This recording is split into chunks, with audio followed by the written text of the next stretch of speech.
Yo mga idol, kamusta? Sports Talk PH nga pala. Ang banat ni Mayweather, pag-usapan natin yan mga idol. Ngunit bago ang lahat ay huwag kakalimutang mag-subscribe at i-click ang notification bell button for more sports talk. So alam nga po nating lahat na kasalukuyang nasa ilalim ng seryosong negosasyon para sa isang bigating rematch ang ating pambansang kamauman ni Pacquiao at ang undefeated 5-division champion Floyd Mayweather Jr. Ito ay matapos mismong ibunyag ni Pacquiao na pakiramdam niya umano ay maikakasa na ang kanilang ikalawang sagupaan dahil nagkakasundo na daw sila ngayon ni Mayweather sa madaming bagay.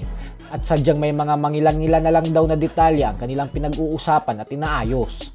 Subalit tila bumanat nga po si Mayweather kay Pacquiao matapos itong sabihin na kawawa naman daw si Pacman at nakakalungkot lang umano na kailangan pa din itong lumaban sa kabila ng matanda na ito at nasa higit 40 na ang edad. Pagmamalaki ni Mayweather na stable na daw siya financially at ipinaalam niya umano ito sa lahat.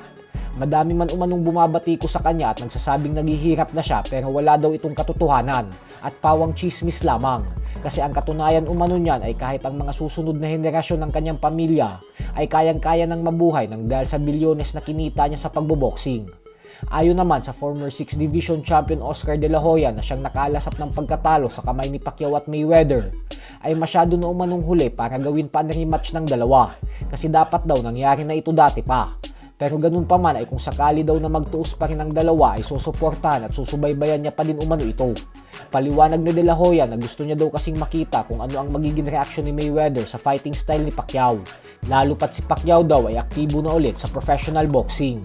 Habang si Mayweather naman ay mahigit isang taon na ang nakakalipas magmula nang magsagawa ito ng isang exhibition fight.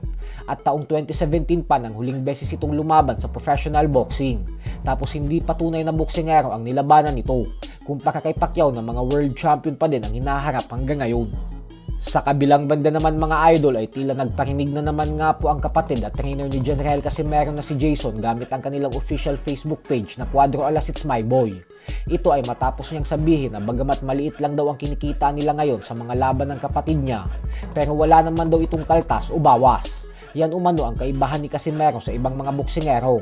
Dagdag pa ni Jason na alam niya naman daw na madaming boksingero ngayon ang nagugulangan pero tahimik lang daw ang mga ito at walang magawa kasi takot daw ang mga ito. Walang duda po na ang MP Promotions ang pinapatamaan ni Jason sa pahayag niya na ito. Dahil alam naman nating lahat na umalis si Casimero sa MP Promotions nang dahil sa reklamo ni Jason na kinakaltasan daw nila Sean Gibbons ang kita ng kanyang kapatid. Ang gusto po kasi ni Jason ay dapat buo yung matatanggap nila at walang bawas. So hanggang dito na lang po muna tayo mga idol. Sports Talk PH, kakaiba ang laban ng mga Pinoy. Lakas at dedikasyon ng aros ng tinuon. Kamaong nagbabaga, ang sayo ay babaon. Mga Pinoy na ating